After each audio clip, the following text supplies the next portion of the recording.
नमस्कार, मेरा नाम मनोज साहू है। Competition wing powered by Sachdevan EPT college में आप सभी का स्वागत है। हम छत्तीसगढ़ में अभी छत्तीसगढ़ की जनजातियाँ वाला क्लास देख चुके हैं पिछले सेशन में। हम जो अभी चला रहे हैं एकाग्र सीरीज़, ये टोटल 90 क्लासेस में हम लोग कंप्लीट करने वाले हैं, जिसमें आपको छत्तीसगढ़ का पूरा संपूर्ण अध्ययन कंप्लीट पढ़ाया जाएगा। इसमें छत्तीसगढ़ की कला संस्कृति, छत्तीसगढ़ का इतिहास और छत्तीसगढ़ की अर्थव्यवस्था, जिसमें आर्थिक सर्वेक्षण 2021-22 और बजट 2022-23 दोनों शामिल रहेगा। इसके अलावा छत्तीसगढ़ का भूगोल और पंचायती राज एवं नगरीय निकाय, ये पूरे टॉपिक आप लोगों को कवर करवाए जाएंगे। और ये पूरे टॉपिक आप सभी को पता होगा, सीजीपीएससी की पूरी परीक्षाओं में इससे क्वेश्चन आते हैं, या फिर व्यापम की परीक्षा ले लो, या फिर सब इंस्पेक्टर जो आयोग करवा रही, या फिर जो CSPDCL के पेपर होते हैं, उस सभी परीक्षाओं में इससे प्रश्न बनते हैं। ठीक है, तो अभी हम लोग छत्तीसगढ़ की जनजातियाँ वाला पोर्शन पढ़ रहे थे छत्तीसगढ़ की कला संस्कृति के तहत। ये हमारा 6वां वीडियो होने वाला है। इसके पहले भी 5 वीडियो हमने कला संस्कृति के और छत्तीसगढ़ की जनजातियों के पूरे कर चुके हैं। उसमें काफ़ी डिटेल में हमने डिस्कस किया है पूरे टॉपिक को। आज हम जो डिस्कस करने वाले हैं छत्तीसगढ़ की जनजातियों को करने वाले हैं, जो पिछला किए थे उसके आगे का सेशन है ये। आज जो टॉपिक रहेगा हमारा छत्तीसगढ़ की जनजातियों में, हम लोगों ने पिछले क्लास में छत्तीसगढ़ की जनगणना वो काफ़ी डिटेल में पढ़ा हुआ था, और इसके अलावा हम लोग ने पढ़ा था 5वीं अनुसूची और 6वीं अनुसूची को। आज जो हमारा फोकस रहेगा छत्तीसगढ़ की जनजातियों में, वो PTGs जो ग्रुप है, जो छत्तीसगढ़ में विशेष रूप से पिछड़ी जनजातियाँ है, कमज़ोर जनजातियाँ है, उसको हम लोग काफ़ी डिटेल में पढ़ने वाले हैं। एक एक करके सभी जनजातियों को पढ़ेंगे। आज जो हमारा टॉपिक रहेगा वो अबूझ माड़िया रहेगा, बैगा रहेगा, बिरहोर और कमार। इसके अलावा 3 और जनजातियाँ हैं जो पिछड़ी जनजातियों में शामिल है। 5 जो जनजातियाँ हैं वो केंद्र सरकार द्वारा मान्यता प्राप्त है, विशेष रूप से पिछड़ी और कमज़ोर जनजातियों में। अबूझ माड़िया, बैगा, बिरहोर, कमार और पहाड़ी कोरवा, 5 जनजातियाँ हैं जो सेंट्रल गवर्नमेंट द्वारा मान्यता प्राप्त है PTG में, और 2 जनजातियाँ हैं जो राज्य सरकार द्वारा मान्यता प्राप्त है। 2 कौन कौन सी हैं? एक पंडो जनजाति और भुजिया जनजाति। तो इन 7 जनजातियों को हम लोग काफ़ी डिटेल में पढ़ने वाले हैं, क्योंकि सबसे ज़्यादा जो प्रश्न बनते हैं, डिटेल में जो प्रश्न बनते हैं, वो इन्हीं 7 जनजातियों से बनते हैं। ठीक है, तो एक एक करके हम लोग समझते हैं, डिटेल में पढ़ते हैं एक एक टॉपिक को। पिछले सेशन में हमने जो अनुसूचित क्षेत्र पढ़ा था 5वीं अनुसूची और 6वीं अनुसूची के तहत, 5वीं अनुसूची में हमने पढ़ा था छत्तीसगढ़ की जनजातियों में जो अनुसूचित क्षेत्र आते हैं वो 5वीं अनुसूची के तहत आते थे। उसमें कुछ अपडेट हमें करना पड़ेगा, क्योंकि अभी नए जिलों के गठन के बाद आंकड़े थोड़े से परिवर्तित हो गए हैं। आप लोगों को पता भी होगा कि 2 सितंबर को कुछ नए जिलों की घोषणा हुई है। ठीक है, 3 सितंबर को भी घोषणा होने वाली है। तो वो नए जिले बनने के बाद क्या क्या परिवर्तन हो सकता है वो हम लोग देख लेते हैं। ठीक है, पहला तो ये कि अनुसूचित क्षेत्र हम लोगों ने पिछले क्लास में पढ़ा था 19 है। ठीक है, 19 जिले ऐसे हैं जो कुल अनुसूचित क्षेत्र में आते हैं छत्तीसगढ़ में। ठीक है, लेकिन गौरेला, पेंड्रा, मरवाही और चौकी, मानपुर, मोहला बनने के बाद, अंबागढ़, चौकी, मानपुर, मोहला जिला बनने के बाद ये आंकड़े थोड़े से परिवर्तित हो जाएंगे।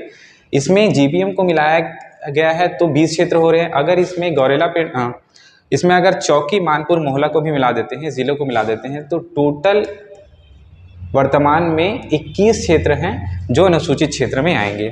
ठीक है, एक एक क्षेत्र को हम लोगों ने काफ़ी डिटेल में पढ़ चुका है।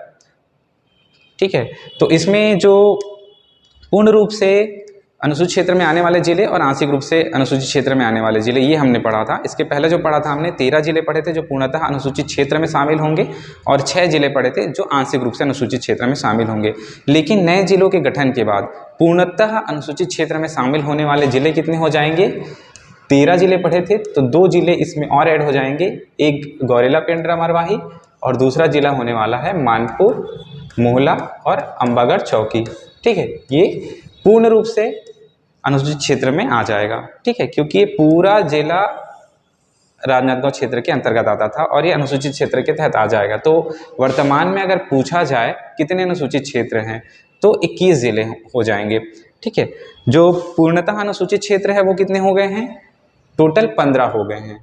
ठीक है, और आंशिक रूप से जो अनुसूचित क्षेत्र हैं वो हो जाएंगे आपके 1, 2, 3, 4 और 5 जिले। ठीक है, राजनांदगांव कट जाएगा क्योंकि राजनांदगांव का केवल चौकी, मानपुर, मोहला वाला क्षेत्र जो था अनुसूचित क्षेत्र में आता था। ठीक है, तो उसके बाद बिलासपुर, रायगढ़, पालोद, गरियाबंद और धमतरी जिले, ये 5 जिले हैं जहाँ पे अनुसूचित क्षेत्र लागू हो जाएंगे। ठीक है, तो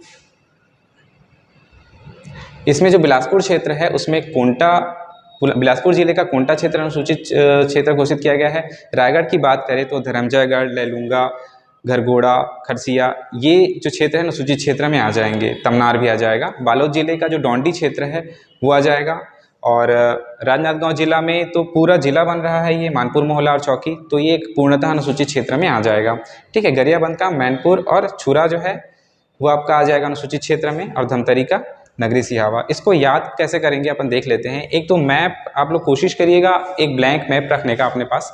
मैप से क्या होगा कि आपको चीज़ें याद रखने में बहुत आसानी होगी। जो चीज़ें मैं आपको यहाँ पे समझा रहा हूँ उसको आप लोग मैप में ड्रॉ करके बना सकते हो। ठीक है, बहुत ही आसान हो जाएगा। अनुसूचित क्षेत्र याद करना बहुत बड़ी चीज़ें नहीं है, ज़्यादा मुश्किल चीज़ नहीं है इसमें। एक तो पूर्णतः जो अनुसूचित क्षेत्र आते हैं उसमें हम लोग ने पढ़ा था कि पूरा जो सरगुजा संभाग है वो आ जाता है, पूरा बस्तर संभाग आ जाता है। ठीक है, और उसके अलावा कोरबा वाला क्षेत्र था वो आ जाएगा, और आपका जीपीएम वाला क्षेत्र आ जाएगा। ये आपका जीपीएम वाला क्षेत्र है यहाँ पे। ठीक है, इसके अलावा एक जिला और जुड़ जाएगा, अम्बागढ़ चौकी। ठीक है, तो इस प्रकार अगर देखेंगे पूर्णतः पूछा जाएगा अगर परीक्षा में, पूर्णतः कितने जिले हैं जो अनुसूचित क्षेत्र में आते हैं।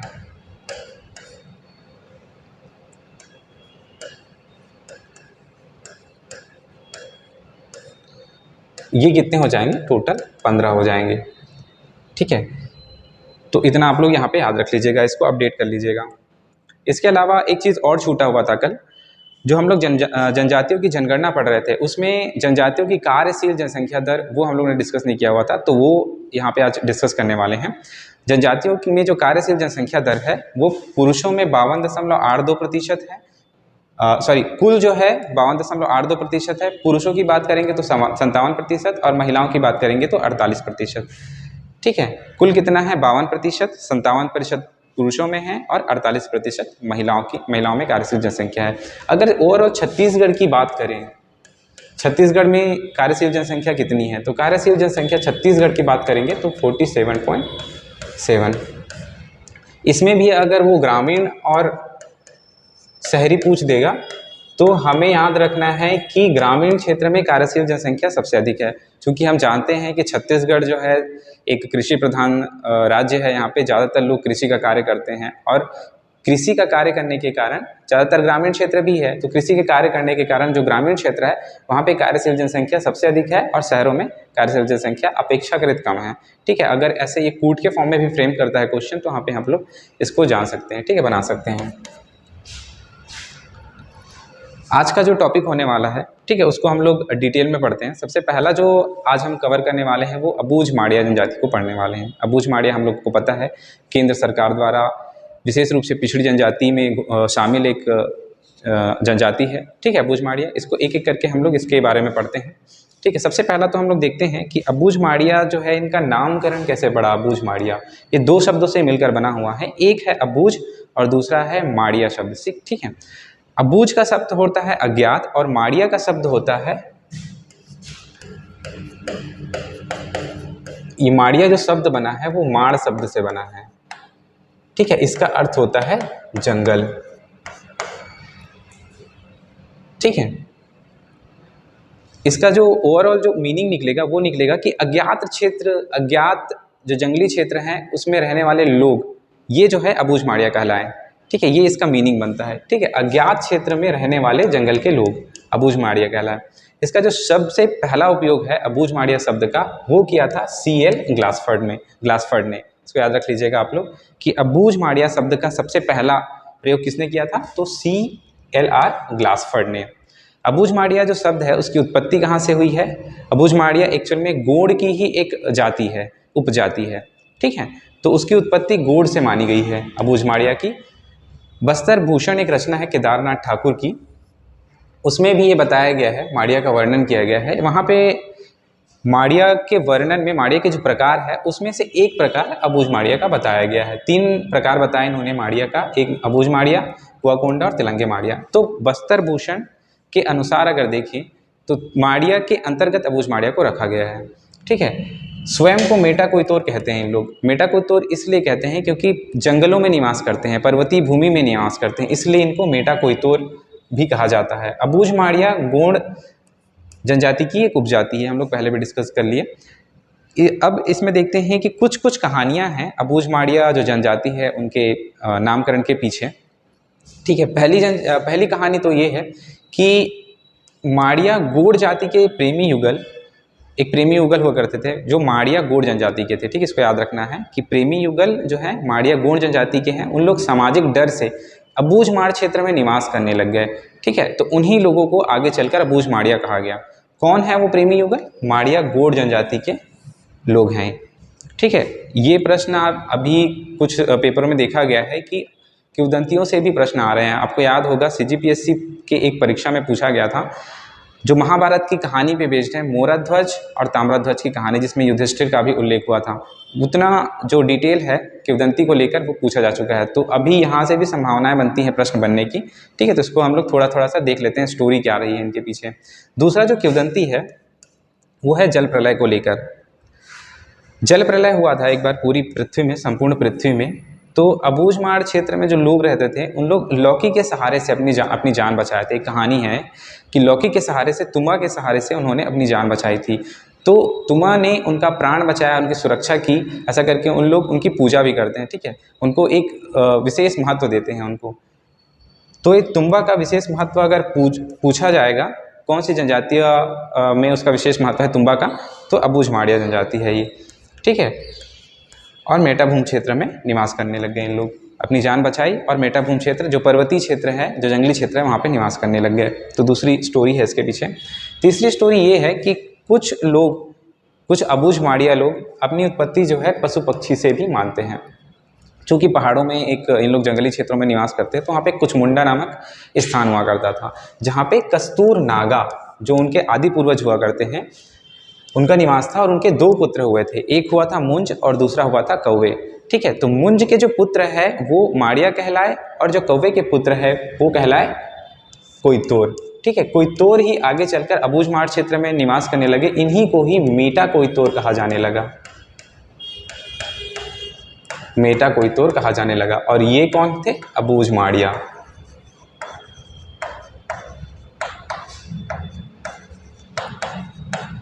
ठीक है, क्या है इसकी स्टोरी क्या है?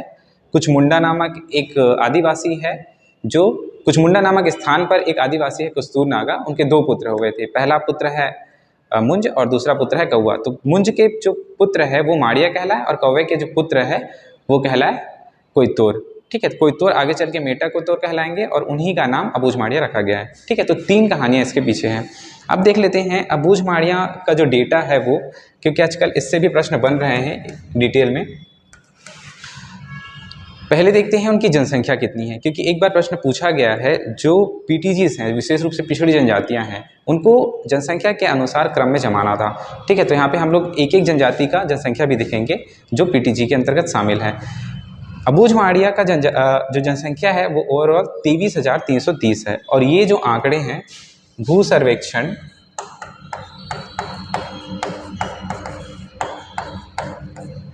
2015-16 के तहत है ये आंकड़े। ठीक है, आपको हो सकता है 2011 के अनुसार कुछ अलग आंकड़े मिले। ठीक है, लेकिन ये आंकड़े आप लोग को याद रखना है क्योंकि ये भू सर्वेक्षण 2015-16 के अनुसार है। अगर प्रश्न पूछता है तो यहाँ से दावापत्ती भी किया जा सकता है। ठीक है, इनकी जनसंख्या ओवरऑल देखेंगे तो 23,330 है। ठीक है, फीमेल और मेल की याद करने की ज़रूरत नहीं है आपको, उतना डिटेल में नहीं आएगा। ठीक है, ओवरऑल जनसंख्या याद कर लीजिएगा 23,330। साक्षरता कितनी है इसमें? तो साक्षरता, जो साक्षर लोग हैं वो 5,689 है। और इसकी साक्षरता दर की अगर बात करें तो 29.88% है। अगर हम लोग 5 विशेष रूप से पिछड़ी जनजातियों में देखें तो सबसे कम साक्षरता दर अगर है तो अबूझ माड़िया की है। 29.33% इसकी, 29.88% इसकी साक्षरता दर है। ठीक है, इसमें पुरुषों की कितनी है? 35% और महिलाओं की है 24%। ठीक है, तो ये आप लोग याद रख लीजिएगा। इसमें इसका लिंगानुपात अगर देखें हम लोग तो 1036 है। ठीक है, 1036। अब बात कर लेते हैं इसमें संकेंद्रण की। संकेंद्रण हम लोग देख चुके हैं जब हम लोग संकेंद्रण वाला टॉपिक पढ़ रहे थे, तो वहाँ पे देखा था कि सबसे ज़्यादा संकेंद्रण है अबूझ माड़िया जनजाति का, वो नारायणपुर क्षेत्र में है।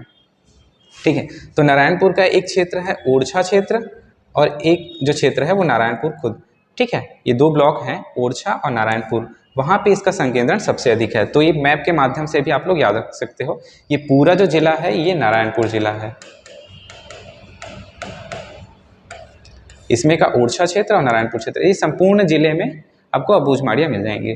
ठीक है, इसका संकेंद्रण यहीं पे है। अब बात कर लेते हैं इससे रिलेटेड कुछ तथ्यों की। कुछ इसमें विशेष तथ्य हैं जो आप लोग को बहुत हेल्प करेगा, इसमें प्रश्न बन सकता है यहाँ से। एक है कि इसमें जो बोली जाती है, जो बोली है अबूझमाड़िया की, वो है माड़ी। माड़ी एक्चुअल में गोंडी की एक बोली है, ठीक है, वो इन लोग बोलते हैं माड़ी बोली। दूसरा इसमें है, इनके आवास को क्या कहा जाता है, इनके आवास को लोन कहा जाता है। ठीक है, लोन। बरामदा को क्या बोलते हैं इन लोग, अगली बोलते हैं। ठीक है, इसके अलावा शयन जो कक्ष है उनको गुड़नत कहा जाता है। ऐसे प्रश्न बनते हैं कि गुड़नत किसको कहा जाएगा या फिर अंगादि किसको कहा जाता है, जनजाति शब्द में इसका क्या अर्थ है, तो वहाँ पे आप लोगों को ऐसे प्रश्न देखने को मिलेंगे। आवास को क्या कहा जाता है, लोन कहा जाता है। ठीक है, बरामदा को अगली, शयन कक्ष को गुड़नत, रसोई घर को अंगादि कहा जाता है। जैसे आप लोगों ने सुना होगा भुंजिया जनजाति में रसोई घर को क्या कहा जाता है, तो लाल बंगला। ठीक है, उसी प्रकार यहाँ पे अबूझमाड़िया में जो रसोई घर है उनको अंगादि कहा जाता है। हनाल कोली कहा जाता है भांडार कक्ष को। बड़े कुरमा कहा जाता है इसमें कमरा जहाँ पे जो प्रसूता है, रजस्वला जो स्त्री है, उनको रखा जाता है। ठीक है, जब गर्भवती होती हैं महिलाएं तो वहाँ पर इनको कुरमा में रखा जाता है। ठीक है, कुरमा पेपर में आ भी चुका है। तो एक कमरा है जहाँ पे प्रसूता या फिर रजस्वला स्त्री को रखा जाता है, गर्भवती स्त्री को रखा जाता है। एक ये है मंडा, ये भी बहुत महत्वपूर्ण है। अनाज भंडार गृह है ये आप लोग चित्र में देख रहे होंगे। ये एक छोटा सा घर जैसा बना दिया गया है, लकड़ी के पिलर लगे हुए हैं और उस पर छोटा सा कमरा जैसा बना हुआ है। ठीक है, ये भंडार कक्ष है, यहाँ पे अनाजों का भंडारण होता है और इसके अलावा जो इन लोग लघु वनोपज संग्रहण करते हैं उसका भी भंडारण यहाँ पे करते हैं। तो मंडा शब्द आप लोग याद रखिएगा, अबूझमाड़िया में ये अनाज भंडार गृह होता है ये। इसके अलावा इसमें देखें हम लोग कुछ संस्कार है, कुछ मान्यताएं हैं, वो देख लेते हैं। सबसे पहला जो मान्यता है, गर्भ स्त्री को अबूझमाड़िया जनजाति में नए और जो बढ़ते फूल हैं वो तोड़ना मना रहता है, निषिद्ध रहता है। प्रसूता जो स्त्री है उनको जो कुरमा बनाया गया था, जो प्रसूता के लिए जो एक गृह बनाया गया था, आवास बनाया गया था, वहाँ पर 8 दिनों तक रहना पड़ता है। ठीक है, प्रसूता स्त्री को। एकल एवं बहुपत्नी विवाह प्रचलित है, ये अभी आप देखोगे सभी जनजातियों में इस तरह के विवाह प्रचलित है। एकल विवाह, ठीक है, जिसमें देवर और साली विवाह ये सब पढ़ते हैं हम लोग। बहुपत्नी विवाह जिसमें एक से अधिक पत्नियां रख सकते हैं। ठीक है, तो ये दोनों विवाह प्रचलित है, ये सभी जनजातियों में कॉमन है। इसके अलावा अगर देखेंगे तो विवाह जो है इसमें अबूझमाड़िया जनजाति में वो मई जून में कक्साड़ त्यौहार जो रहता है ना, कक्साड़ त्यौहार उनके बाद होता है। ठीक है, मई जून में कक्साड़ त्यौहार वैसे अबूझमाड़िया लोग भी मनाते हैं और दंडामी माड़िया लोग भी मनाते हैं, इसको याद रख लीजिएगा। दोनों जनजाति के लोग ये त्यौहार मनाते हैं, कक्साड़ त्यौहार। ठीक है, जब त्यौहार हम लोग पढ़ेंगे जनजातियों का पर्व त्यौहार, तो वहाँ पे हम लोग इसको डिटेल में पढ़ेंगे। तो विवाह जो है सामान्यतः मई जून के महीने में कक्साड़ त्यौहार के बाद इन लोग विवाह करते हैं। ठीक है, ममेरे फुफेरे विवाह इनमें अधिमान्य होता है, ये हम लोग गोंड जनजाति में भी देखते हैं कि ममेरे फुफेरे विवाह उसमें भी होता है। इसके अलावा इसमें कुछ टर्म्स है जो विवाह है उसको लेकर। ठीक है, पहला तो ये है कि सहमति विवाह को तालको वायता बोला जाता है, उनमें विवाह से संबंधित प्रश्न बनते हैं। ठीक है, इस प्रकार के। लमसेना विवाह को लांबड़े वायता बोला जाता है, विनिमय विवाह को कोविडी दांग बोला जाता है, पलायन विवाह को गोचुर वायता बोला जाता है। अपहरण विवाह अगर देखेंगे तो अपहरण विवाह को पोयस तनाना बोला जाता है, पोयस तनाना। ठीक है, हट विवाह को ओड़ी वायता हट विवाह को ओड़ी वायता बोला जाता है। मृतक को शवदाह एवं दफनाने की परंपरा होती है। इसमें भी 2 प्रकार होते हैं, जो प्राकृतिक मृत्यु होती है, जिनकी मृत्यु उनके उम्र आयु पूरी हो जाने के बाद होती है, प्राकृतिक रूप से होती है, उनको शवदाह करते हैं, और उनको जलाते हैं। ठीक है, जिनकी प्राकृतिक मृत्यु होती है उनको, और जिनकी मृत्यु अप्राकृतिक रूप से होती है, किसी दुर्घटना से होती है। ठीक है, तो उस टाइप की मृत्यु को इन लोग दफना देते हैं। तो ये 2 तरह के मृतक संस्कार होते हैं इनमें, एक सौदा होता है, दूसरा दफनाया जाता है। अगर सामाजिक जीवन की बात करें अबूझमाड़िया में, तो पितृसत्तात्मक परिवार रहता है ये, और इनका जो गोत्र है उनको कट्टा कहा जाता है अबूझमाड़िया में। ठीक है, गोत्र का नाम दादो भाई, अकामामा, कर्मा, दोरमा, जाटा, इसमें देख रहे होंगे आप लोग पूरे रिलेशन वाले नाम ही हैं, दादा भाई, मामा, ठीक है। तो जहाँ पे इस टाइप के नाम दिखेंगे आपको अबूझमाड़िया ही लगाना है, ठीक है। दोनों इंपॉर्टेंट है, दादा भाई और अको मामा। इसके अलावा कर्मा, दोरमा, जाटा ये भी इसके गोत्र के नाम हैं। जो अगला जो पॉइंट है वो युवाग्री है, घोटुल। घोटुल को हम लोग डिटेल में पढ़ने वाले हैं। यहाँ पे मैं थोड़ा सा इसका ब्रीफ बता देता हूँ कि घोटुल होता क्या है। घोटुल एक्चुअल में अगर एक शब्द में पूछा जाए घोटुल क्या है, तो एक विद्या का स्थल है, ठीक है। घोटुल एक्चुअल में मुड़िया शब्द है एक, जिसमें गूंगा स्थल भी बोला जाता है, इसको विद्या स्थल इसका मीनिंग होता है, ठीक है। घोटुल का अगर देखें हम लोग एक एक महत्व देखें। सबसे पहला तो घोटुल क्या है, तो घोटुल एक विद्या स्थल है। ये मेंस के पर्सपेक्टिव से भी इम्पोर्टेंट है, ठीक है। अगर इसका हम लोग महत्व देखेंगे, महत्व, तो सबसे पहला इसका सामाजिक महत्व भी होता है, सामाजिक महत्व। दूसरा इसका राजनीतिक महत्व होता है।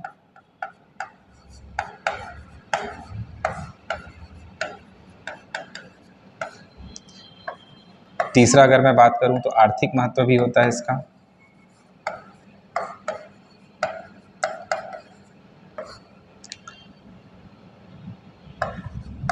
चौथा अगर देखें हम लोग,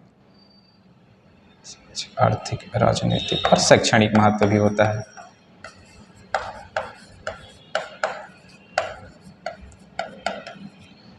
ठीक है। सामाजिक महत्व इसलिए क्योंकि सामाजिकता की शिक्षा ग्रहण करते हैं इन लोग। राजनीतिक महत्व इसलिए क्योंकि यहाँ पर इनकी नेतृत्व क्षमता का विकास होता है।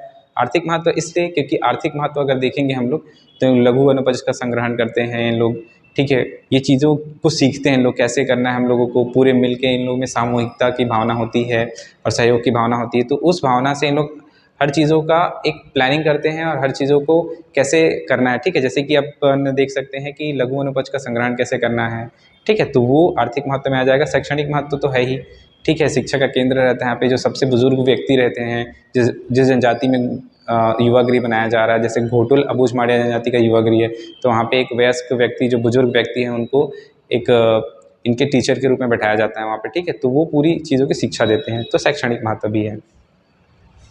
तो घोटुल में जो अब युवा गृह जो है अबूझमाड़िया में, वो घोटुल ही होता है। इसके अलावा हम लोग पढ़ते हैं मुरिया जनजाति। मुरिया जनजाति में भी युवा गृह को घोटुल कहा जाता है। इसमें जिसको सदस्यता है वो 8 से 10 वर्ष से विवाह तक की रहती है इसमें, ठीक है। इसमें जो घोटुल में जो बालक शामिल होते हैं उनको लेऊर कहा जाता है और बालिका को लयस्कु कहा जाता है, ठीक है। घोटुल के भीतर तालुर मुंते देवता की पूजा की जाती है, ठीक है। बहुत महत्वपूर्ण है ये। घोटुल के भीतर किसकी पूजा की जाएगी? तालुर मुंते देवता की। जो झोपड़ी होता है, जो अबूझमाड़ियों द्वारा बनाया जाता है, ये हम लोग, ये घोटुल ही है, ठीक है। इसी प्रकार का झोपड़ी भी बनाते हैं हम लोग, वो घासपुर छप्पर का होता है। तो झोपड़ी को क्या कहा जाता है अबूझमाड़िया जनजाति में? सिहारी कहा जाता है, ठीक है। सिहारी। गोदना नाक, हाथ और ठुड्डी में इन लोग गुदवाते हैं। अधिकतर हम लोग देखेंगे जनजातियों में गोदवा गुदवाने की परंपरा बहुत होती है, और कुछ कुछ जनजाति तो विशेष रूप से गोदना के नाम से ही, गोदना गुदवाने के नाम के कारण ही ज़्यादा फेमस है, ठीक है। जैसे कि आप लोग देख लोगे, बैगा को देखोगे, ठीक है, गोंड को देखोगे, तो उनमें बहुत अधिक प्रचलित है। तो इन लोग नाक में, हाथ में, ठुड्डी में अबूझमाड़िया लोग गोदना गुदवाते हैं। पंचायत प्रमुख को माझी कहा जाता है। गोंड जनजाति की बात करें, अबूझमाड़िया जनजाति की बात करें तो इसका आर्थिक जीवन देख लेते हैं हम लोग, धार्मिक जीवन देख लेते हैं हम लोग। धार्मिक जीवन की बात करेंगे अबूझमाड़िया में, तो आत्मा, गोत्र, पुनर्जन्म और पूर्वज और प्राकृतिक शक्तियों में विश्वास करते हैं इन लोग, ठीक है। जनजातियों में वो प्राकृतिक शक्तियों में बहुत अधिक विश्वास करते हैं। अभी आप लोगों ने देखा होगा हद्दो अरण्य क्षेत्र में जो विरोध हुआ था, वो वन को ना काटने को लेकर हुआ था, क्योंकि वन में उन लोग अपना देवता को देखते हैं, अपने भगवान को देखते हैं, ठीक है। तो आत्मा, गोत्र, पुनर्जन्म, पूर्वज और प्राकृतिक शक्तियों में तो खासकर रहता है, ठीक है, इनमें अधिक विश्वास रहता है। पुजारी की अगर बात करेंगे तो पुजारी को गायता कहा जाता है। तालोर देवी की पूजा करते हैं इन लोग। अनालपेन जो गृह देवता है, इनकी पूजा करते हैं और इनका निवास उन लोग मानते हैं। जो गृह देवता अनालपेन है, उनका निवास इन लोग घरों में मानते हैं, ठीक है। अपने अपने घरों में इसका निवास स्थान रहता है इनका। अनालगड्डिया, अनालगड्डिया क्या होता है? मृतक स्तंभ होता है, ठीक है। अबूझमाड़िया में पूछा जा सकता है कि मृतक स्तंभ क्या होता है, तो अनालगड्डिया होता है। और जो कमारे संस्कार है उसको कांडाबरा कहा जाता है। अबूझमाड़िया में जो कमारे संस्कार है कांडाबरा कहलाता है। इसके अलावा कुछ कुछ चीज़ें और हैं, जैसे स्थानांतरित कृषि, तो इसको पेद्दा कहा जाता है अबूझमाड़िया में। स्थानांतरित कृषि को हम लोग डिटेल में पढ़ेंगे। अभी हम लोग देख लेते हैं यहाँ पर कि अबूझ जो स्थानांतरित कृषि है अबूझ माड़िया जनजाति में वो क्या कहलाती है, तो पेद्दा कहलाती है। अब भी आप लोग देख पा रहे होंगे ये एक पहाड़ी क्षेत्र है जहाँ पर इन लोग जो वन रहते हैं उसको काट के वहीं पे जला देते हैं और वहीं पे कृषि करते हैं। तो जब तक उपजाऊ रहती है तब तक उन लोग कृषि करेंगे, जहाँ पे अनुपजाऊ हो जाएगी, ज़्यादा पैदावार नहीं देगी, उसको छोड़ के उन लोग दूसरी जगह खेती करते हैं। इसी कारण इसका नाम स्थानांतरित कृषि रखा गया है, ठीक है। और स्थानांतरित कृषि को अबूझ माड़िया जो शब्द है उस बोली जो है उसमें पेद्दा कहा जाता है, इसमें आप लोग देख सकते हो। इसके अलावा जो आभूषण हैं, जो आभूषण तो ऐसे बहुत सारे पहनते हैं इन लोग, उसमें अबूझ माड़िया का पर्टिकुलर एक आभूषण है, इसको पूछ सकता है, उबिंग। उबिंग एक्चुअल में भी देख ले होगे यहाँ पे आप लोग कि सिक्कों की एक माला है, ठीक है, इस टाइप के सिक्के लगे हुए हैं और ये धागे में बंधा हुआ है, ये उबिंग कहलाता है। कहाँ में पहना जाएगा ये, तो गले में पहना जाएगा, ठीक है। उबिंग को पूछा जा सकता है कि क्या है, आभूषण है या फिर वाद्य यंत्र है ये, ठीक है, इस प्रकार के ऑप्शन देकर आपको पूछा जा सकता है। तो आभूषण है ये उबिंग जो गले में पहना जाता है। द बूझ माड़िया एक पुस्तक है जो टीबी नायक ने लिखी है, ठीक है, टीबी नायक ने। इसके अलावा हम दूसरा जो जनजाति है बैगा जनजाति, उसके बारे में देख लेते हैं। बैगा जनजाति के बारे में, बैगा जनजाति के बारे में एक तो ये महत्वपूर्ण फैक्ट ये है कि इन लोग अपने आप को आदि पुरुष बोलते हैं, स्वयं को आदि पुरुष कहते हैं। इसके अलावा इनके नामकरण को लेकर कुछ कुछ चीज़ें हैं, तो वो चीज़ें हम लोग देख लेते हैं। इनके नामकरण को लेकर कुछ कुछ कहानियाँ हैं। तो रसेल और हीरा लाल की पुस्तक है जो 1975 में लिखी गई थी। रसेल एक्चुअल में फॉरेनर राइटर है, हीरा लाल भारतीय एक साहित्यकार है, ठीक है। तो इन दोनों की पुस्तक है। उसके अनुसार ईश्वर ने सर्वप्रथम नंगा बैगा और नंगा बैगिन, ठीक है, इनको बनाया था, ऐसा कहा जाता है। और इससे दो पुत्र और दो पुत्रियों का, दो पुत्र और दो पुत्री उत्पन्न हुए थे, ठीक है। इन दो पुत्र और दो पुत्रियों का आपस में विवाह करवाया गया था और इनसे जो एक पुत्र हुआ, एक जो पेयर से जो पुत्र बना था वो बैगा कहलाया और दूसरे पेयर से जो पुत्र बना था वो गोड़ कहलाया, ठीक है। तो यहाँ से एक उत्पत्ति मानी जाती है। दूसरा अगर हम लोग देखें तो ब्रह्मा ने सृष्टि की रचना हेतु दो व्यक्तियों को उत्पन्न किया था, ठीक है। ये दूसरी किंवदंती है। दूसरी किंवदंती भगवान ब्रह्मा को से लेकर है, भगवान ब्रह्मा को लेकर कि भगवान ब्रह्मा ने दो पुत्र उत्पन्न किए थे, दो व्यक्ति उत्पन्न किए थे। एक किया था नागर से, जिन्होंने खेती किया और आगे चलकर ये गूढ़ कहलाए, ठीक है। किससे किया था, एक जो उत्पन्न किया था नागर से किया था, जो आगे चलकर खेती की और गोड़ कहलाए। दूसरा जो किया था टंगिया से किया था, टंगिया अर्थात कुल्हाड़ी, ठीक है। दूसरा जो पुत्र उत्पन्न किया था कुल्हाड़ी से किया था, जो वन को काटे और इन लोग वस्त्र नहीं पहनते थे, ठीक है, वस्त्र धारण नहीं करते थे, ये लोग कहलाए बैगा, ठीक है। तो ये दो नामकरण, दो कहानियां इसके पीछे प्रचलित है बैगा जनजाति को लेकर। अगर इसके आंकड़े देख लें हम लोग तो सबसे ज़्यादा जो जनसंख्या है वो बैगा जनजाति की है। अगर विशेष रूप से पिछड़ी जनजातियों में देखें तो 88,317 ये जो जनसंख्या है वो बैगा की है। अगर हम लोग इसमें साक्षरता दर की बात करें तो 53% जो साक्षरता है वो बैगा की है। और ये कमार जनजाति के बाद दूसरी सबसे साक्षर जनजाति है। पीटीजी या फिर पीवीटीजी की बात करें तो कमार का हम लोग देखने वाले हैं, लगभग 60% के आसपास साक्षरता दर है।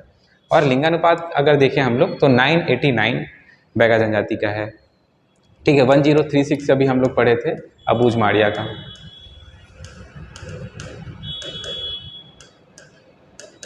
इसके बाद इसका संकेंद्रण देख लेते हैं। संकेंद्रण जब मैंने पिछले क्लास में पढ़ाया था तो वहाँ पे बताया था कि इसका जब सबसे ज़्यादा संकेंद्रण है बैगा जनजाति का वो मैकल श्रेणी के क्षेत्र में है, ठीक है। मैकल श्रेणी हम लोग को पता है राजनांदगांव का क्षेत्र आ जाता है, इसमें खैरागढ़ वाला क्षेत्र आ जाता है, ठीक है। गौरेला पेंड्रा मरवाही बिलासपुर का जो क्षेत्र आ जाता है, ठीक है, और मुंगेली का क्षेत्र, इसके अलावा कोरिया क्षेत्र, ये सभी जो क्षेत्र हैं यहाँ पे बैगा का संकेंद्रण है।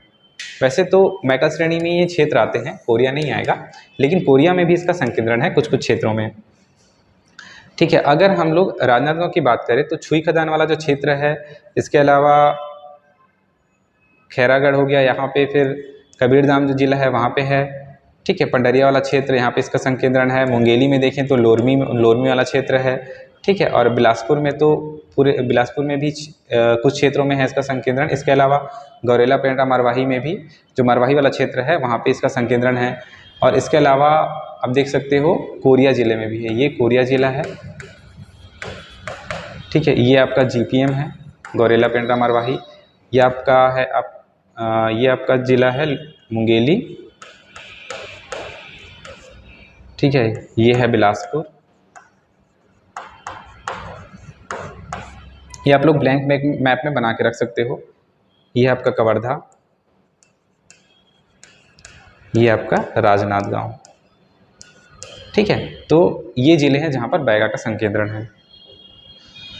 इसके बाद इनकी विशेषता देख लेते हैं हम लोग, इससे रिलेटेड कुछ कुछ प्रश्न बनते हैं इनकी विशेषताओं से लेकर। सबसे पहला तो ये है कि गोदना की अगर बात करें तो सर्वाधिक गोदना प्रिय जनजाति जो है वो बैगा है।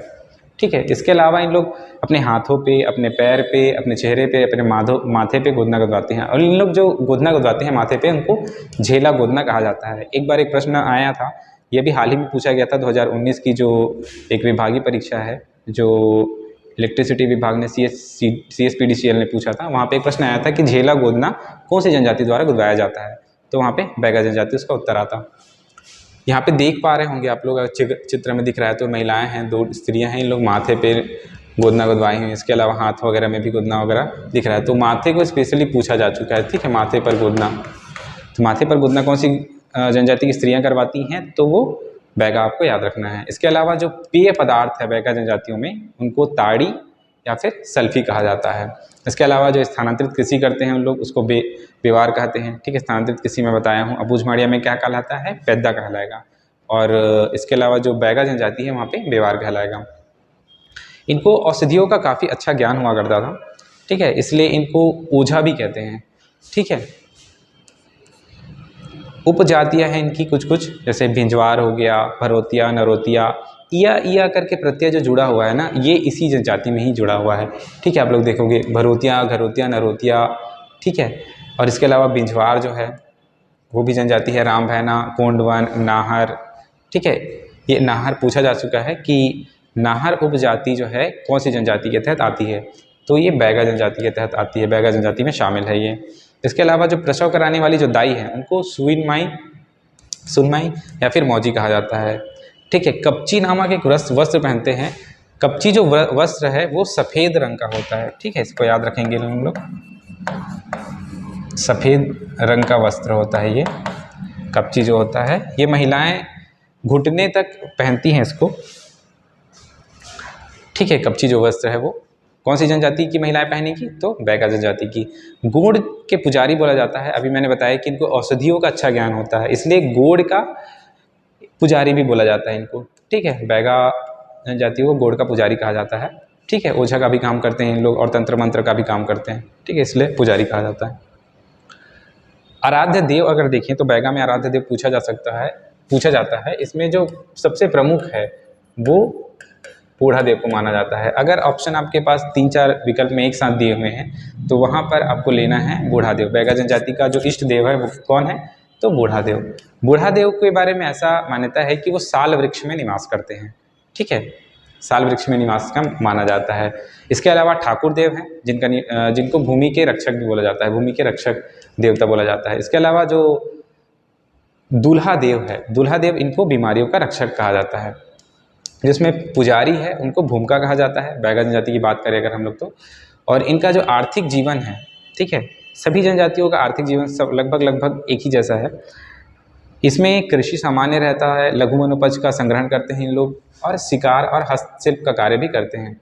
ठीक है, ये सभी जनजातियों में कॉमन है। अगर बैगा का देखें तो विशेष रूप से ओझा का कार्य भी करते हैं क्योंकि औषधियों का ज्ञान रहता है। इसके अलावा इनमें कुछ कुछ प्रचलित विवाह है जो पूछा जाता है परीक्षा में। सबसे पहला तो ये है कि इनमें जो विवाह के समय एक मधु मूल्य चुकाना पड़ता है, ये वर पक्ष की तरफ से जो वधु पक्ष है उनको देना पड़ता है। ठीक है, तो वधु मूल्य को खर्ची कहा जाता है बैगा जनजाति में। लमसेना विवाह को सेवा विवाह कहा जाता है। चोरी विवाह को सहपलायन विवाह। ठीक है, लमसेना विवाह में क्या होता है कि जो वर है वो अगर ये वधु मूल्य नहीं चुका पाता है तो वधु पक्ष के घर में जाकर उनके यहाँ रहता है वो कुछ दिनों तक। ठीक है, तो ये सेवा विवाह है लमसेना विवाह। चोरी विवाह की बात करें तो सहपलायन विवाह है। गुरावट विवाह की अगर बात करेंगे तो गुरावट विवाह एक विनिमय विवाह है। पैठू विवाह जो है घुसपैठ विवाह है। इसको हम लोग विवाह वाले पोर्शन में एक एक करके डिटेल में पढ़ने वाले हैं। ये जो मैं बता रहा हूँ वो नामकरण को लेकर है। ठीक है, कि कौन इस जनजाति में इस विवाह को क्या कहा जाता है। ठीक है, तो अभी आप लोग देख लीजिए यहाँ पे चोरी विवाह को सहपलायन, लमसेना को सेवा विवाह, गुरावट जो विवाह है उसको विनिमय विवाह कहा जाता है, पैठू को घुसपैठ विवाह कहा जाता है क्योंकि लड़कियाँ जो है वर पक्ष के जाकर वहाँ पे जबरदस्ती उनके घर में जाकर रहने लगती है, इसलिए घुसपैठ विवाह इनका नाम है। खड़ौनी विवाह की बात करेंगे तो खड़ौनी विवाह पुनर्विवाह को कहा जाता है।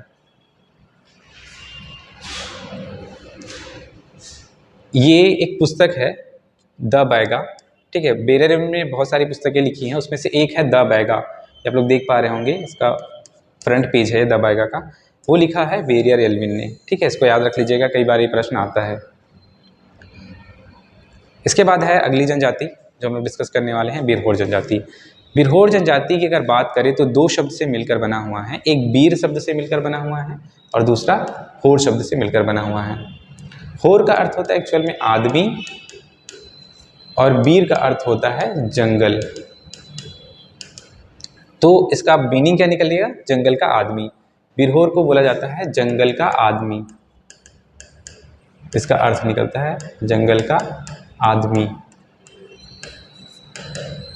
इसके नामकरण को लेकर भी कुछ कुछ कहानियां हैं।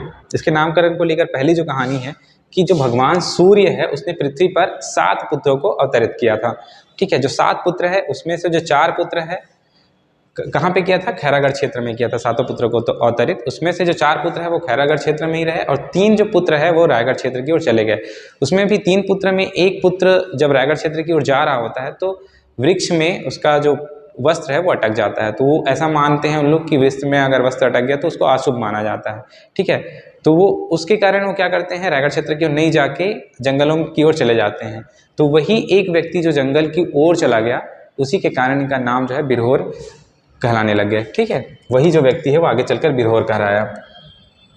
और जो दो पुत्र थे वो रायगढ़ की ओर चले गए और वहाँ पे जो राजा शासन कर रहे थे उनको हराकर शासन किया, ठीक है। तो ये पहली कहानी बिरहोर को लेकर है। दूसरा जो कहानी है वो कोलतीन परिवार को लेकर है। कोलतीन परिवार की अगर बात करें हम लोग बिरहोर में, कोलतीन परिवार में 2 बेटियां हुआ करती थी। जो इसमें कहानी ये है कि जो बड़ी पुत्री थी कोलतीन परिवार में जो रहती थी, उसमें जो बड़ी पुत्री थी उसका एक लड़के के साथ एक अवैध संबंध था। उससे क्या हुआ था, एक पुत्र उत्पन्न हुआ था। तो वो पुत्र अवैध माना गया। उनके जो परिवार थे, कोलतीन परिवार, उनके जो माता पिता थे उस लड़की के, उन्होंने उनको एक्सेप्ट करने से अस्वीकार कर दिया था, ठीक है। एक्सेप्ट करने से मना कर दिया था। तो एक्सेप्ट करने से मना करने के बाद उन्होंने क्या किया, जो उनकी बेटी थी, बड़ी बेटी और उनके जो पुत्र है, उनकी झोपड़ी को जलाने की कोशिश की, उनको मारने की कोशिश की।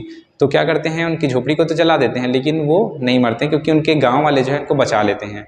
एक दिन क्या होता है कि जो उनका छठी का जो संस्कार होने वाला रहता है, तो छठी के संस्कार के एक दिन पूर्व जो बड़ी बेटी है उनका मृत्यु हो जाता है, ठीक है। तो इसके कारण क्या होता है कि जो उनका पुत्र रहता है उनको अशुभ मान लिया गया जाता है, जो वहाँ के ग्रामवासी रहते हैं उनके द्वारा, कि उनके जो छठी है उनके एक दिन पूर्व उनकी माता की मृत्यु हो गई। तो उनका जो है उसका प्रताड़ना झेलना पड़ता है उस बच्चे को। आगे चलकर उनको किसी भी सामाजिक कार्य में भाग लेने से मना कर दिया जाता है, ठीक है। तो उससे क्या होगा, उससे वो लड़का एक विचलित हो जाता है और जंगलों की ओर चले जाता है। और जंगलों में जो एक क्षेत्र है, जो बीरू पर्वत नाम का एक क्षेत्र है, जो बीरू पहाड़ है, वहाँ पर वो रहने लगता है, ठीक है। तो बीरू पहाड़ में रहने के कारण वही जो बच्चा है वो बिरहोर कहलाया, ठीक है। तो एक छोटी सी स्टोरी है इसका कोलतीन परिवार को लेकर। तो नामकरण में 2 स्टोरी है, एक सूर्य के 7 पुत्र उत्पन्न करने को लेकर, जो एक पुत्र था वो आगे जंगल की ओर चला गया और वही बिरहोर कहलाया। दूसरा जो है कोलतीन परिवार में है, ठीक, कोलतीन परिवार को लेकर। इससे रिलेटेड कुछ कुछ फैक्ट है, उसको देख लेते हैं हम लोग। एक तो इसका ये है कि इसकी जनसंख्या कितनी है, तो इनकी जनसंख्या 3490 है ओवरऑल जनसंख्या। इसका अगर हम लोग लिंगानुपात देखें तो 1022 है। इसका साक्षरता की बात करेंगे तो 47.98% है, ठीक है, 47.98%। बिरहोर जनजाति है, उसका संकेंद्रण जो है उत्तरी छत्तीसगढ़ में जसपुर में है। ये जसपुर वाला क्षेत्र अभी आप लोग देख रहे हैं। इसके अलावा रायगढ़ जो क्षेत्र है वहाँ पे इसका संकेंद्रण है और इसके अलावा कोरबा क्षेत्र है, वहाँ पे उसका संकेंद्रण है। तो अगर हम लोग जसपुर की बात करें तो कांसाबेल, बगीचा, दुलदुला इस क्षेत्रों में है जसपुर में। और यदि हम लोग रायगढ़ की बात करें तो लैलूंगा, तमनार, धर्मजयगढ़, घरघोड़ा, पत्थलगांव, ठीक है। पत्थलगांव तो खैर जसपुर में आ जाएगा। इन क्षेत्रों में, रायगढ़ के इन क्षेत्रों में है। इसके अलावा कोरबा की अगर बात करें तो कोरबा के आंशिक रूप से कुछ जिलों में, जैसे पाली हो गया, पाली वाला क्षेत्र हो गया, कटघोरा वाला क्षेत्र हो गया, ठीक है, इन क्षेत्रों में इसका संकेंद्रण है। और अगर हम लोग जीपीएम की बात करें तो कोंटा क्षेत्र में इसका बिलासपुर की बात करें तो कोंटा क्षेत्र में इसका संकेंद्रण है, ठीक है। तो ये संकेंद्रण है इसके बिरहोर के संकेंद्रण। विशेषता अगर देखें हम लोग बिरहोर की, तो एक घुमंतु जीवन व्यतीत करते थे इन लोग। जो बिरहोर जनजाति है एक टाइप के घुमंतु ही थे इन लोग, ठीक है, घुमक्कड़ टाइप के लोग होते थे। इनको उथलू भी कहा जाता है, ठीक है। तो उथलू कौन सी जनजाति को कहा जाता है, ऐसा प्रश्न बन गया तो आपको बताना है बिरहोर का है, ठीक है। इनको अर्थबनचर भी बोला जाता है। अर्थबनचर का अर्थ होता है जंगल का आदमी, ये इंग्लिश नाम है एक्चुअल में, जंगल का आदमी, ठीक है। इसका जो युवा गृह है बिरहोर जनजाति का, वो उसको गितियोना कहा जाता है या फिर गित्तू योना कहा जाता है। इसके जो आराध्य देव हैं, इनको आराध्य देव इन लोग सूर्य को मानते हैं, ठीक है। ये प्रश्न आ चुका है एक बार व्याकरण की परीक्षा में कि बिरहोर जनजाति में आराध्य देव कौन है, तो सूर्य देवता है। द बिरहोर एक पुस्तक है SC रॉय की, ठीक है, अभी आप लोग देख सकते हो, इमेज डला हुआ है इसका। द बिरहोर किसकी है, SC रॉय की, शरद चंद्र रॉय, ठीक है, SC रॉय की। इसमें एक मान्यता है बिरहोर जनजाति को लेकर कि इन लोग जिस पेड़ को छू देते हैं उस पर बंदर कभी नहीं बैठते हैं, ठीक है। तो ऐसी एक मान्यता है, जिस पेड़ को छुएंगे वहाँ पर बंदर कभी नहीं बैठेगा। इसके अलावा इन लोग बंदर का शिकार इन लोग में प्रमुखता से किया जाता है, बंदर का शिकार करते हैं इन लोग। इनमें जो झोपड़ी है उसको कुरमा कहा जाता है। प्रसव महिला विशेषज्ञ को, जो प्रसव करवाती है जो महिला, उसको कुशेरदाई कहा जाता है, ठीक है, और सुनमाई भी कहा जाता है। हस्तशिल्प का कार्य अगर देखें हम लोग बिरहोर में, तो रस्सी, टुकड़ा और ढोलक बनाते हैं इन लोग। इन लोग बांस का भी कार्य करते हैं, बांस शिल्प का, ठीक है। बांस शिल्प में 4 जनजातियाँ प्रमुख है, एक बिरहोर है, दूसरा कमार, तीसरा कंडरा और चौथा धनवार, ठीक है। तो बांस शिल्प में इनका भी नाम आता है बिरहोर जनजाति का। अगला देख लेते हैं हम लोग कमार जनजाति को, बहुत ही इंपॉर्टेंट है ये। तो इसमें जो इसके नामकरण को लेकर कुछ स्टोरी है।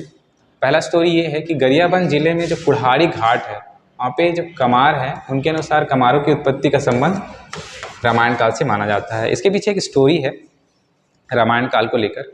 रामायण काल को लेकर एक ये स्टोरी है कि जो राम थे, भगवान राम, उन्होंने सीता की अग्नि परीक्षा ली थी। सीता की अग्नि परीक्षा जब ली थी तो उनका एक अंगूठा का एक हिस्सा नहीं जला था। उसमें ये मान्यता थी कि उस अंगूठे में जो है श्री राम भगवान के हनुमान ने जो है माता सीता को वो अंगूठी पहनाई थी, ठीक है। तो उसके कारण उसका अंगूठा नहीं जला था, तो उनको शक हुआ था, तो उन्होंने हनुमान को मरवाने की कोशिश की थी, ठीक है। तो हनुमान को मरवाने के लिए भगवान राम ने एक व्यक्ति को नियुक्त किया था, ठीक है, वो था कमार, ठीक है। तो वहीं से इनकी उत्पत्ति रामायण काल में मानी जाती है, कमार जनजाति की उत्पत्ति, इसलिए इनका संबंध रामायण काल से है। तो ऐसा प्रश्न आ सकता है कि कौन सी जनजाति की उत्पत्ति में रामायण काल का संबंध है, रामायण काल में उल्लेख है, तो वो कमारों में है। दूसरा अगर बात करें तो जल प्रलय का है। जल प्रलय में ये स्टोरी है कि जो भगवान शंकर थे, उन्होंने सृष्टि की पुनः रचना के लिए एक बार पूरी पृथ्वी में जल प्रलय लाया था। तो वहाँ पर जो ये बात है वो वहाँ के एक परिवार को पता चल गई थी। तो उस एक परिवार ने अपने पुत्र और पुत्री के लिए एक बड़ा सा नाव बनाकर दे दिया था, ठीक है। तो जब जल प्रलय आया तो सब लोग मर गए थे, सभी जीव जंतु बह गए थे। वो एक जो पुत्र और पुत्री है वो बच गए थे, और उन्हीं एक पुत्र और पुत्री से आगे जो निर्माण हुआ, जो सृष्टि की रचना हुई, उनमें से एक परिवार जो है उनको तीर धनुष, कुल्हाड़ी, ठीक है, ये देकर ये दिया गया था। तो वही जो परिवार है जिनको तीर धनुष और कुल्हाड़ी दिया गया था, वही कमार कहलाए थे, ठीक है। तो ये सृष्टि की उत्पत्ति से लेकर एक कहानी है। दूसरा अगर बात करें हम लोग गरियाबंद के कचना धुरवा को लेकर है। कचना धुरवा को लेकर ऐसा माना जाता है कि कमार और गोंड ये दोनों जो है कचना धुरवा को अपना इष्ट देव मानते हैं, इसलिए संभवतः ऐसा माना गया है कि जो कमार है उनकी उत्पत्ति कचना धुरवा से हुई होगी, ठीक है। फिर अगला है द कमार, जो इसकी पुस्तक है SC दुबे। एक्चुअल में भगवान महादेव की जो स्टोरी बताई जल प्रलय को लेकर, वही स्टोरी इसमें है, ठीक है। SC दुबे ने लिखी हुई है द कमार नामक पुस्तक। फिर इनकी उत्पत्ति को लेकर एक और स्टोरी है, वो ये है कि स्वतः ये लोग अपनी उत्पत्ति गरियाबंद जिले के मैनपुर विकास खंड के देवडोंगर ग्राम से मानते हैं। ये मैनपुर है, ठीक है, इसको सुधार लीजिएगा आप लोग, मैनपुर क्षेत्र है, ठीक है। इन लोग अपनी उत्पत्ति कहाँ से मानते हैं, गरियाबंद जिले के मैनपुर क्षेत्र में एक गांव है देवडोंगर, वहाँ से, ठीक है। और देवडोंगर में ही एक देवता निवास करते हैं वामन, ठीक है। इनको इन लोग अपना प्रमुख देवता मानते हैं, ठीक है। तो इसको याद रख लीजिएगा आप लोग, देवडोंगर से इन लोग अपनी उत्पत्ति मानते हैं, जो कमार जनजाति है वो, और अपने प्रमुख देवता किसको मानते हैं, तो वामन को मानते हैं। फिर इसकी जनसंख्या, इसके जो आंकड़े हैं उससे रिलेटेड चीज़ें देख लेते हैं हम लोग। तो जनसंख्या की बात करेंगे तो जो इनकी जनसंख्या कमारों की वो 26,622 है। ठीक है, जनसंख्या कितनी है, 26,622। और सबसे ज़्यादा अगर साक्षरता देखें हम लोग विशेष रूप से पिछड़ी जनजाति में, तो वो है आपके कमारों की। 60% है इसमें जो साक्षरता है वो, पुरुषों में 69% और 51% महिलाओं में है। लिंगानुपात की बात करें हम लोग तो 1003 है। इसका अगर संकेंद्रण देखें हम लोग कमार का, तो कमार का संकेंद्रण एक महासमुंद जिले में है, आप लोग देख सकते हो। और जो दूसरा जो जिला है वो गरियाबंद जिला है। तो गरियाबंद में सबसे ज़्यादा संकेंद्रण है इसका। एक छुरा तहसील देख सकते हो यहाँ पे, और एक राजी मौला एरिया, इसके अलावा बिंद्रा नवागढ़ वाला जो क्षेत्र है, और लास्ट में मैनपुर वाला क्षेत्र, यहाँ पे इसका संकेंद्रण सबसे अधिक है। इसके अलावा महासमुंद के भी कुछ क्षेत्र में इसका संकेंद्रण देखने को मिलता है। ठीक है, इसके अलावा आप लोग देख सकते हैं इसमें कुछ कुछ विशेषता है। ये दाब कमार जो पुस्तक मैंने बताया था S.C. दुबे का, ठीक है, ये उन्होंने लिखा हुआ है S.C. दुबे। इसकी विशेषता अगर देखें तो सबसे जो महत्वपूर्ण इनका विशेषता ये है कि बांस शिल्प में कमार का नाम सबसे ज़्यादा प्रमुख है। बांस शिल्प के कार्य करने वाले जाति कौन है, तो यहाँ पे कमार आ जाएगा। कमार बांस शिल्प में मैंने आप लोगों को 3 और जनजातियाँ बताई थी, कंडरा, धनवार और बिरहोर जनजाति। ठीक है, ये 3 जनजाति और है जो बांस शिल्प का कार्य करती है। इसमें जो पंचायत प्रधान होते हैं कमार जनजाति में, उनको कुरहा कहा जाता है। ठीक है, घोड़ा छूना निषिद्ध रहता है कमार जनजाति में। ठीक है, कुछ कुछ चीज़ें हैं, इसको याद रखना है आप लोगों को। घोड़ा छूना निषिद्ध माना गया है। घर में किसी भी सदस्य की मृत्यु हो जाने पर उसको घर को त्याग देते हैं लोग। ठीक है, कमार जनजाति में ऐसा माना जाता है कि जो मृत्यु हो गई है वहाँ पर, ठीक है, उनको घर का त्याग करना पड़ेगा। 2 उपवर्ग हैं इनके, एक बुधरजिया है और दूसरा मकाड़िया। ठीक है, सर्वाधिक गोदना गुदवाने वाली अगर जनजाति पूछा तो आप लोग को बताना है वहाँ पे कमार जनजाति है जो सबसे ज़्यादा गोदना गुदवाती है।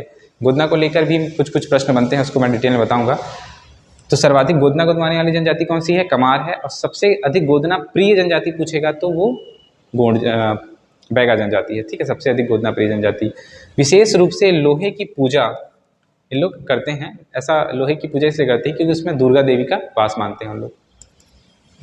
आत्मावाद में विश्वास करते हैं। इसके अलावा अगर देखें हम लोग, इसमें जो प्रमुख देवी देवता है कमार में वो छोटे माई बड़े माई हैं। अस्थायी कृषि जो स्थानांतरित कृषि है उसको दहिया कहा जाता है इसमें। और धनुष, बाण एवं कंधे पर कुल्हाड़ी इनकी विशेष पहचान होती है। ये अभी तक जो हम लोग ने पढ़ा है विशेष रूप से पिछड़ी जनजाति में। अभी पहाड़ी कोरवा वाला टॉपिक बस बच गया है हमारा, तो पहाड़ी कोरवा वाला टॉपिक को हम नेक्स्ट क्लास में करने वाले हैं। उसके अलावा पंडो और भुंजिया को भी पढ़ेंगे। तो अभी अगर हम लोग देखें इनका लिंगानुपात और इनकी साक्षरता, इनकी जनसंख्या को अगर कंपैरेटिवली याद करने की कोशिश करें तो यहाँ पे आप लोग को दिख जाएगा सबसे ज़्यादा जो साक्षरता है वो कमार की है। ठीक है, साक्षरता 60%। बाकी आपको सीक्वेंस दिया हुआ है यहाँ पे। कमार का 60%, दूसरा आपका बैगा जनजाति आ जाएगा, तीसरा अगर आप लोग देखेंगे तो बिरहोर जनजाति आ जाएगा, चौथा अगर देखेंगे हम लोग तो पहाड़ी कोरवा आ जाएगा।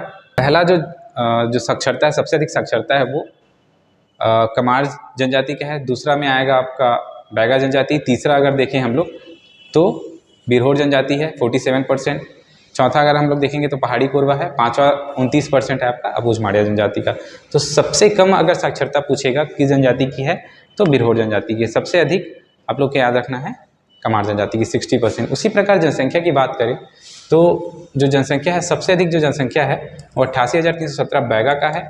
और सबसे कम जनसंख्या की अगर बात करेंगे तो बिरहोर की जनसंख्या है। ठीक है, मैक्सिमम में है आपका बैगा और सबसे कम में है, मिनिमम में है आपका बिरहोर जनजाति।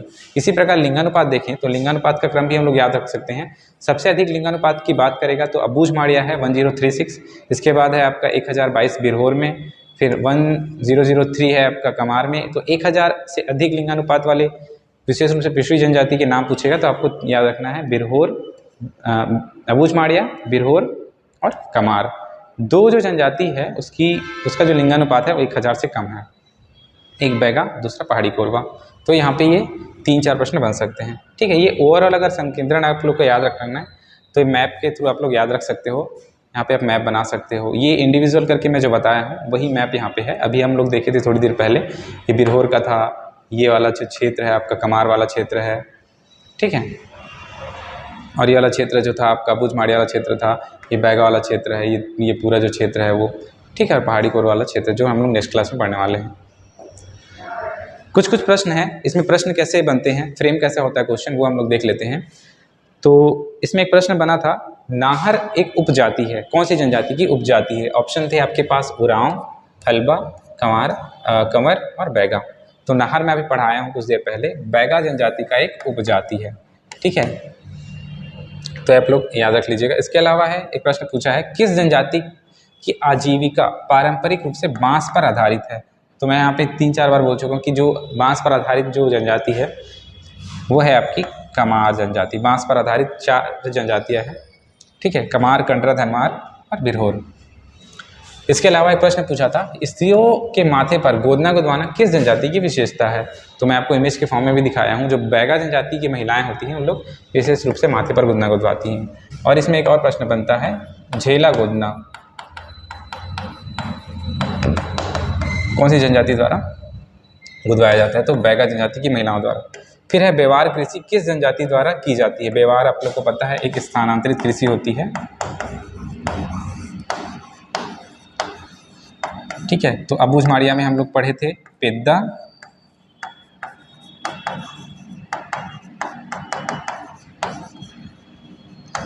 ठीक है। और आज तो पढ़े थे दूसरा बैगा का पढ़े थे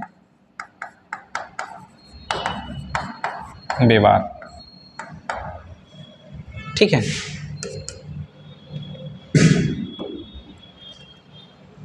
इसके बाद अगला प्रश्न है, बैगा जनजाति द्वारा इनमें से किस नदी को बूढ़ी माँ के नाम से जाना जाता है? ये प्रश्न अभी हाल ही में आया है CSPSCL द्वारा 2019 में। तो बूढ़ी माँ के नाम से जाना जाता है बुधनेर नदी को, ठीक है। कौन सी नदी को बूढ़ी माता के नाम से जाना जाता है बैगा जनजाति में? तो बुधनेर को जाना जाता है। किस जनजाति के युवा गृह को गितुआना कहा जाता है? ठीक है, तो गितुओना या फिर गितियोना, ये बिरहोर जनजाति में युवा गृह को बोला जाता है।